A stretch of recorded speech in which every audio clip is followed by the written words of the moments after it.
We had just gotten home from the theater. It wasn't a special night or anything, just one of those rare evenings when the schedule cleared and we decided to catch a movie together like old times. We saw some romantic drama she had been dying to watch, and I'll admit, I was barely paying attention. I was too busy watching her, smiling during the emotional scenes, tearing up at the ending. I missed that side of her. For the past several months, she'd seemed distant, cold, even. But that night, she was glowing again. As the credits rolled and we sat in the dim parking lot, I felt a sliver of hope. Maybe this was the turning point. Maybe things could feel normal again. But then, right there in the car, as casually as if she were asking about dinner, she turned to me and said, "This Friday, I plan to sleep with someone else." I thought I misheard her. I laughed a little, nervously, thinking it was some strange, dark joke. But she didn't smile. Her eyes stayed fixed on mine, unwavering. She repeated it, slower this time. And I remember feeling my heart fall, not like in the movies, where it's dramatic and you start crying. No, it was quiet, ice cold, like something had cracked inside me. I didn't scream. I didn't beg. I just sat there, stunned, while she explained, like a news reporter, emotionless, that she had met someone. A coworker. It wasn't serious, she said. Just something she felt she needed to explore before she turned 40. A phase, she added. She didn't ask how I felt. She didn't even seem interested in whether I would stay or leave. It was like she had already made peace with whatever consequence would follow, as if my reaction didn't matter anymore. And the worst part? I still drove her home. Like an idiot. That night, I didn't sleep. I lay there staring at the ceiling while she dozed off next to me like she hadn't just detonated a bomb inside my chest. My mind ran wild. Who was he? Had they already done something? Was I just the backup plan, the safe house she returned to when things got too real? By morning, I had made a decision. No, I wasn't going to explode. I wasn't going to call her names or toss her stuff onto the lawn like some scene from daytime TV.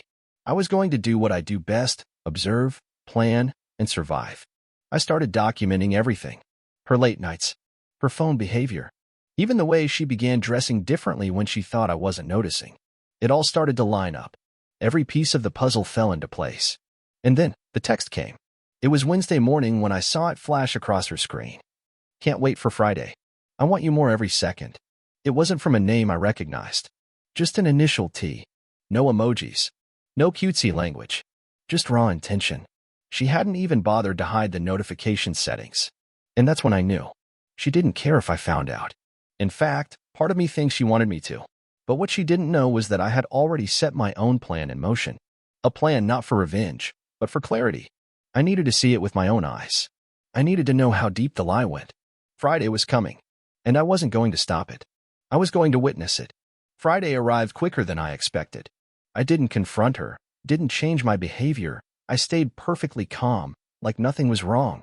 That seemed to bother her more than if I'd exploded. She kept glancing at me during breakfast, expecting a reaction, maybe even hoping for a fight to justify what she was about to do. But I gave her none. I acted like the man she once married, attentive, polite, steady. She didn't know I had already taken the day off work. She left around 6 p.m., claiming she was meeting a friend for dinner. No mention of the friend's name, of course. Just, you don't know her from college. Right. She wore a red dress I hadn't seen in years. Tight, short, low cut. It used to be her anniversary dress, the one she'd worn on our 10th. I had told her back then that it made her look like the only woman in the world. She'd smiled and kissed me like that meant something. Now she was wearing it for someone else. The second she left, I followed. Not closely, no need to rush. I already knew where she was going. She had made a restaurant reservation earlier in the week under her work email, and I happened to be logged into our shared home computer the night she forgot to log out. Rookie mistake. The place was upscale, dim lighting, live jazz, tables set far enough apart for whispers to feel private. I arrived first. Paid the maitre d' generously to let me sit at the bar, low-key, unbothered. And from there, I waited. Exactly 6:42 p.m., she walked in. And right behind her, a man, maybe mid-30s, tall, expensive watch, smug face. I knew the type. Corporate confidence. The kind that thinks everyone's replaceable. She looked at him the way she hadn't looked at me in years. I felt something inside me burn, but not jealousy. Not heartbreak. Just a deep, nauseating clarity. They were seated. She laughed at everything he said. She leaned in when he spoke, touched his hand, played with her hair. I wanted to hate her, but all I felt was hollow. I took photos, not to ruin her, but to remember this moment, to remember that it wasn't in my head, that the distance between us hadn't been imaginary, that the woman I thought I loved had made a choice. She didn't just cheat on me that night. She erased me, and I wasn't going to beg to be redrawn. I stayed until the wine came. It was a bottle we had once shared together on a trip to Napa. She used to say it reminded her of our honeymoon. Now she poured it into his glass with the same smile she used to save for me. I don't think she realized how much of our history she was repackaging for this man, our places, our memories, our little rituals. Then he leaned in and kissed her. Right there, in the middle of the restaurant. Not discreet, not hidden, like it was the most natural thing in the world. And she kissed him back, eyes closed, lips parted, like she had no husband, no home, no past. That was the moment I stood up and left. There was nothing left to see. I didn't make a scene. I didn't text her. I didn't call. I just walked out, hands shaking slightly but not from rage, more like shock finally giving way to resignation. I remember thinking, so this is what the end of a marriage feels like. Quiet, empty, surgical. Back home, I sat in the dark for a long time. I didn't cry. Not because I wasn't devastated, but because even that felt too generous. Tears would mean I still believed she was the person I married. But that woman didn't exist anymore. By midnight, she still hadn't come home. I knew she wouldn't. But I had something she didn't know I had. A plan. She walked through the door around 2:10 a.m. He didn't come in with her, obviously. She was humming, like a woman who just had the night of her life. She even kicked off her heels and muttered something about how amazing the restaurant was, how she hadn't laughed that hard in years. I stayed in bed, pretending to be asleep. I heard the sound of her putting her phone on the charger, brushing her teeth, humming some tune she probably danced to at his place afterward. Then silence. A few minutes later, I heard her open the closet. And that's when I knew she'd finally noticed. 3 of my suitcases were gone.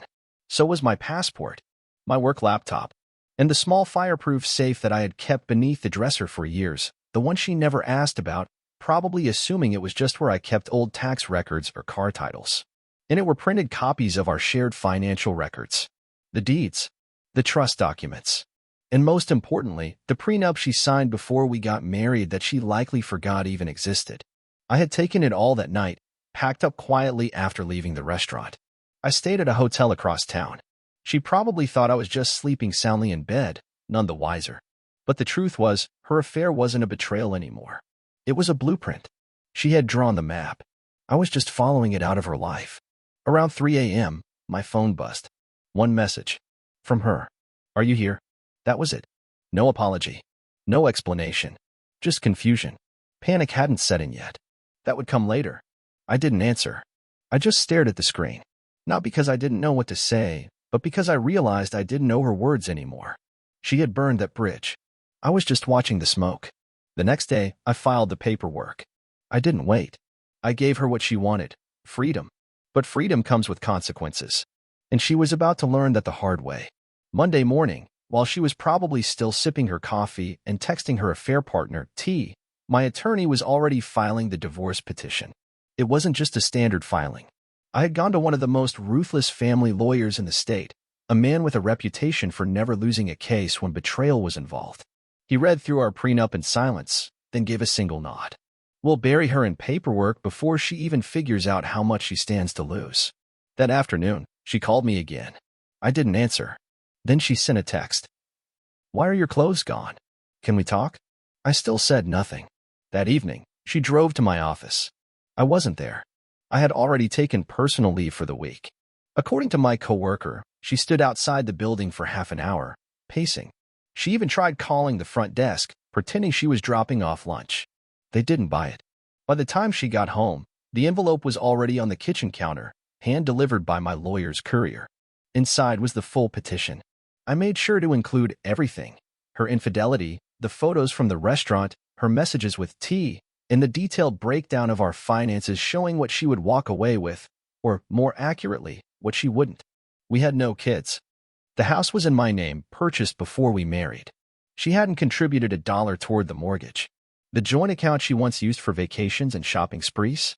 I had already transferred my share out legally with documentation and left the rest untouched. Let her keep it. It wasn't worth the fight. She finally called me that night, her voice shaking. "What is this? You're divorcing me." I stayed calm. "Yes, but we haven't even talked." "You made your choice on Friday," I said. "Now I'm making mine." She went silent. Then, barely a whisper, "It didn't mean anything. It was just a phase." That word again. Phase.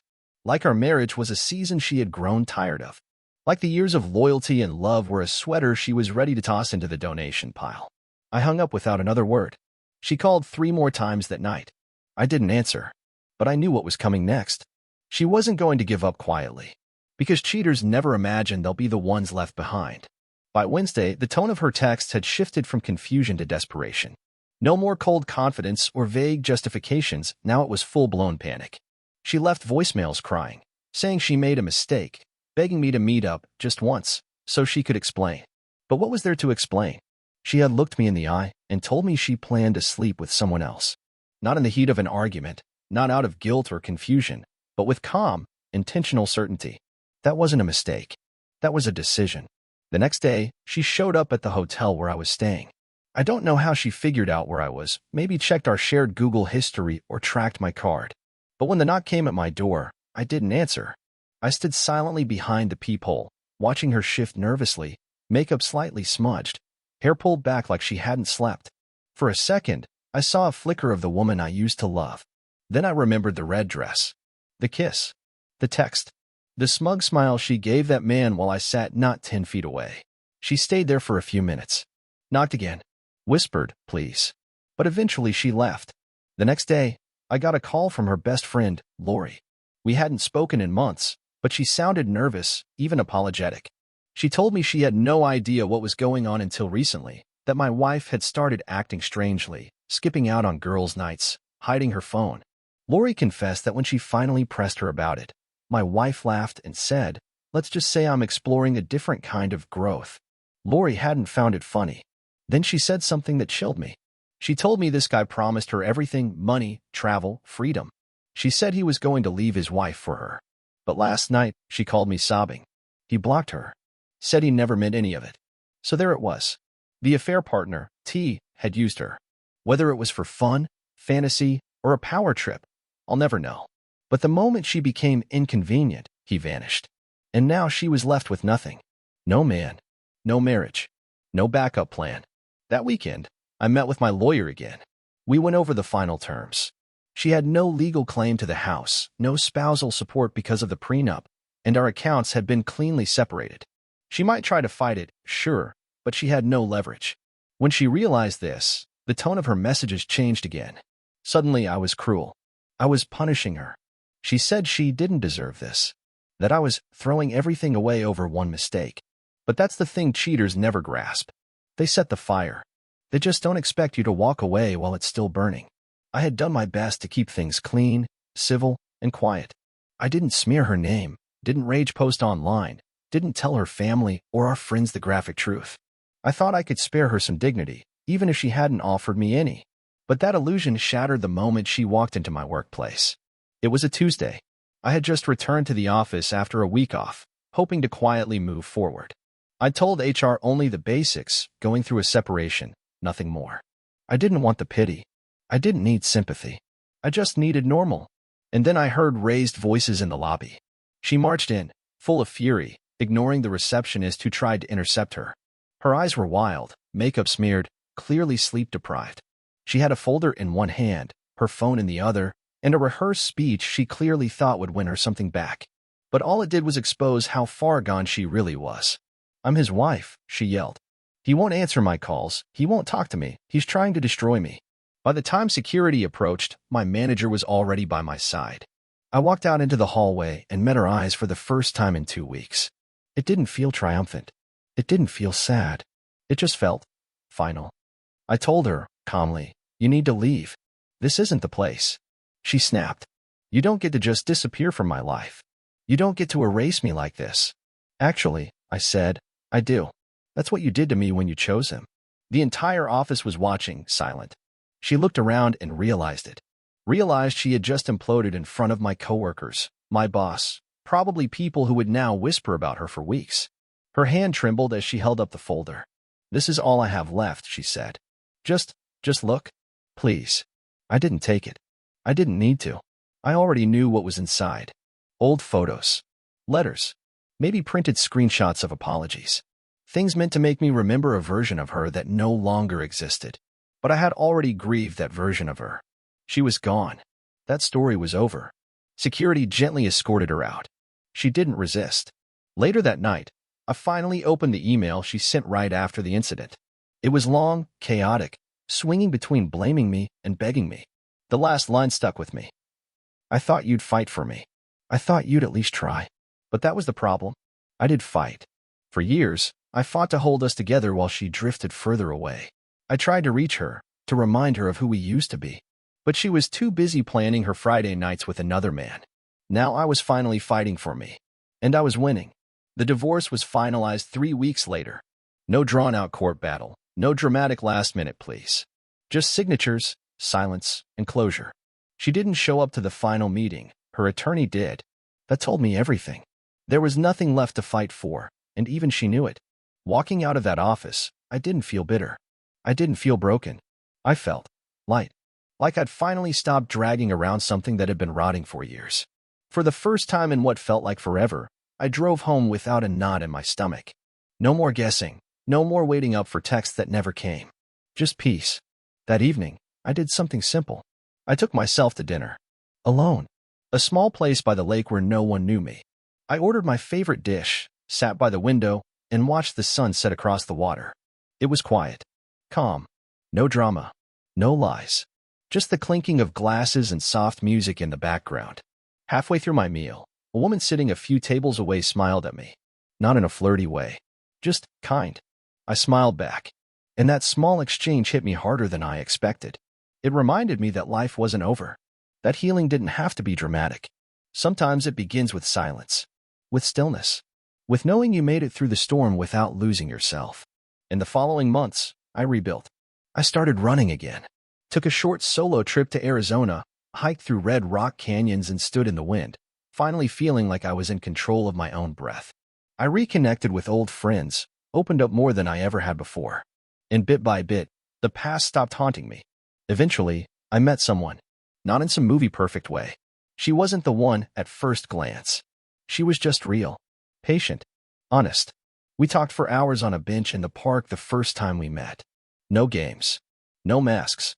Just two people trying to do better this time. I never told her everything at first. I didn't need to. All she knew was that I had been through something hard, and that I was learning how to be whole again. And she respected that. Looking back now, I don't regret anything. Not even the pain.